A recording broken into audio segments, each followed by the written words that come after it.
Hi, welcome or welcome back. If you're new here, my name is Anita and I mainly post content about grad school applications. And today I'm honored to be joined by Waithera. Yeah, hi guys. Today I've invited Waithera here because she applied for a PhD. I was applying for a master's, so I didn't do the process we're going to talk about today, which is writing cold emails to professors in schools, which is something you have to do. I think I've not heard of someone applying for a PhD who didn't have to write cold emails. Yeah, so I think mostly it's PhDs and MPhils or masters by research. Masters by research. You definitely need to write cold emails to professors, and Yes. they're cold because they don't know you and you don't know them. So yeah, that's why they're called cold. Yeah, so I've gotten that question a lot, but because I'm yet through that, I invited Waithera over because she has done it and she's going to explain to us what cold emails are all about. Yeah. So to start with, how do you know who to write to? So first of all, when you're applying to a specific program and a specific course. So most university websites always have the information and the research areas that the professors are working on. So for me, what was very important was a university website, UConn's university website. The chemistry department has a list of all their faculty, the teaching faculty and the research faculty. So I had to go to the research faculty and see what experiments, what research is currently being done at UConn and how does it align to what I want to do.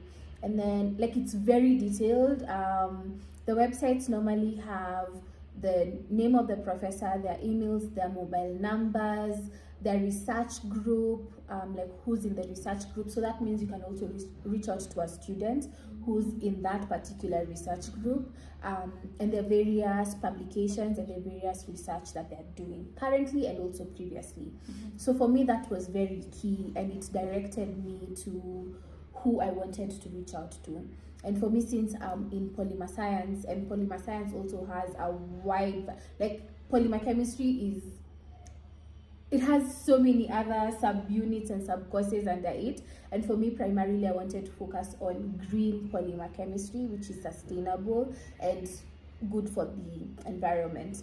And under this category, I found 2 professors, and they're the ones I reached out to during my application process. Great. Okay, so after you identified the 2, where did you get the structure? How did you know what to write? Yes. And maybe you could tell us the structure of a cold email, how to start, what to say, how to finish. Okay. And where you knew this from. Yeah. So, for me, always research, because you're doing this for the first time as well, and you want it to be short but also detailed to let them know what you want from them, because professors are very busy and you have to be courteous. Honestly, you have to be very courteous when you're writing your cold email. For me, I used the University of California. It's California, right? University of California, Berkeley. They have a website where they explain how to write a cold email. And the first thing is, after researching the professor, you introduce yourself by telling them who you are. So say for me, my name is Florence Waithera Ombogo. I'm applying for your polymer chemistry program, and this is the research area that I want to do. From the university website, I've seen that your research area focuses on this and this and this, and I'm writing to inquire whether you have an open position, because I'd be interested in joining your research group. So that's the first paragraph, where they have, once they read it, they know what you want and who you are and why you're reaching out to them.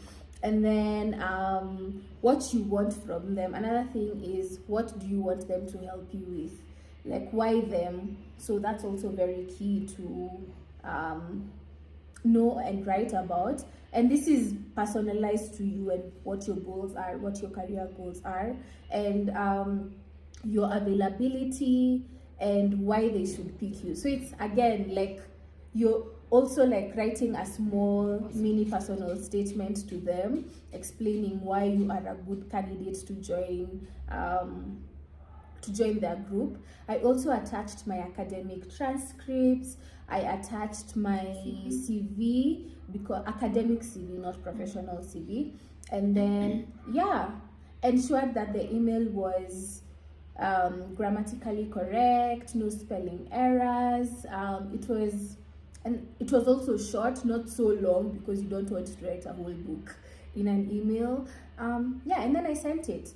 So that's the process I took. And there's so many articles on how to write good cold emails. I've also seen YouTube videos on how to write cold emails from professors, actually. So when you watch them, you also get to hear their side of the story and what they're looking for. So definitely also watch those. Okay, great. So after you reached out to two, so you sent out two cold emails to two professors. Yes.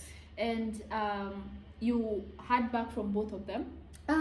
So actually during my whole application process, I didn't hear from them until after my interview. Oh. So after my interview is when I heard back. So actually that was one of the green lights. I was like, you have hope, by the way, like you have hope. Oh, it was after the interview, but before you got the admission letter? Yeah, before I got the admission letter. That's for one. The other one sent after I got my admission letter.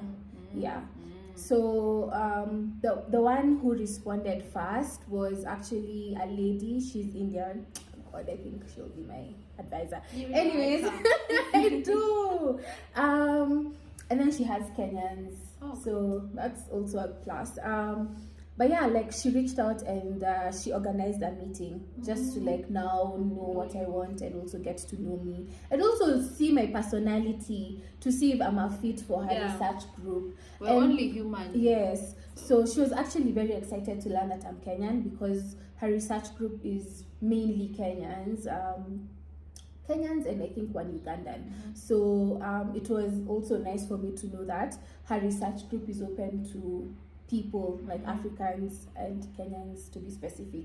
So I was excited to know that she just recently ventured into green chemistry. And when I explained to her what I want to do for my research, she was also excited because it's something that she hasn't thought about, and by having me in her group would mean that would expound her options in polymer chemistry, and that would also primarily increase grad funding. So it's a good thing. And then the second professor reached out after I got my admission letter, and he also wanted us to meet, but then when we were supposed to meet, he wasn't available, so he sent his senior most student to answer any questions that I had, because now you see I've already been accepted into the school.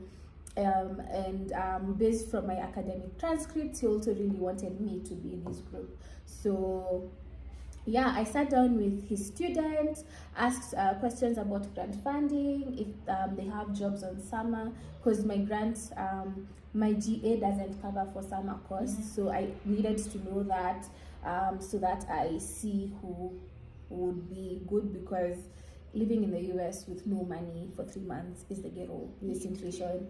Yeah, so and also got to learn about the other universities that are partnering with that particular research group, what they're currently doing, and how many students they are in the same research group. So have you, like, you had applied before, like you had applied to other places? Yes. Have you ever written a cold email and not heard back? So many times. In my previous love letter phase. Wow. And Oxford. Yeah, oops. So for Cambridge, I was applying for an MPhil and I never got a response. Honestly, I still did my research on how to write the cold emails, sent my transcript, sent everything, got nothing. And sometimes it's not about you.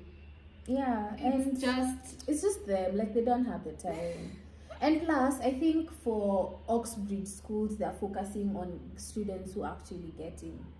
Oh. So probably my application had already been rejected, So when they followed up from their end, they're like, we don't have to respond to this one because she's not getting into the school. It's honestly heartbreaking because you've taken your time to research and reach out to these people, but it is what it is. It is what it is. Okay. Yeah. So as we finish, what lessons can you tell someone who wants to start reaching out to potential supervisors and writing cold emails or tips, lessons, anything? Do your research. Do your research on who you want to reach out to. Don't forget to tell them why you want them in particular to be your professors or research advisors.